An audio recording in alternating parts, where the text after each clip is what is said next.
So hi guys, सगळ्यात आधी तुम्हाला जय श्री महाकाल. तर तुमचं स्वागत आहे माझ्या नवीन व्हिडिओमध्ये. मी खूप दिवसानंतर व्हिडिओ ट्राय केला आहे आणि हे बघा आपण बनवणार आहोत आज केळ्याची भाजी.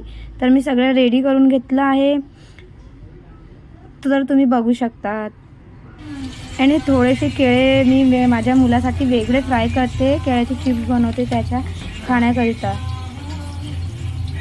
तर हे केळे होत आहे तोपर्यंत तुम्ही बघू शकता मी काय काय मस्त रेडी केले आहे. मी केळे फ्राय हे चिप्स होत आहेत माझ्या मुलासाठी, छान अँड फ्रेश घरगुती. तर तुम्ही हे नक्की ट्राय करा. तर हे बघा आमचे केळ्याचे चिप्स रेडी झाले आहेत.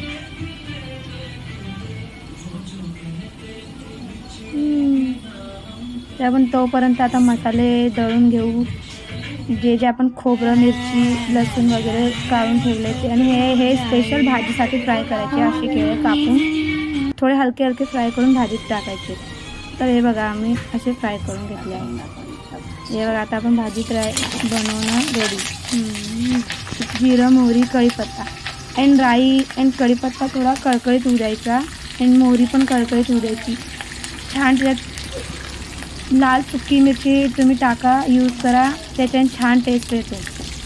हे बघा छान फ्राय होऊ द्यायचं त्यांना. आणि माझ्यासाठी माझ्याकडे कॅमेरा पकडायला कोणी नव्हतं म्हणून मी ट्राय केलं आहे.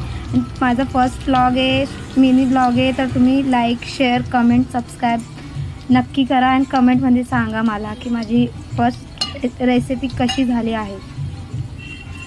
तुम्ही घरी पण नक्की ट्राय करा. हे पण दळलेले मसाले टाकू आता तेलात.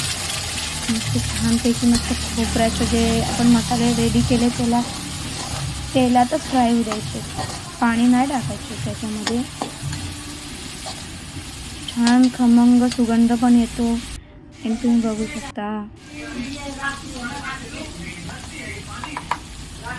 सिंपल पद्धतीची रेसिपी आहे गाईस, तुम्ही नक्की ट्राय करा घरी. त्याच्यात आपण थोडंसं जिरं आणि हळद फ्राय करू. हळद मी कसं थोडा वेगळा टेस्ट आणि वेगळा फ्लेवर येतो. तर बघा आता आपण हे फ्राय केलेले केळी पण टाकून देऊ भाजीमध्ये. मसाले आपले झाले आहेत.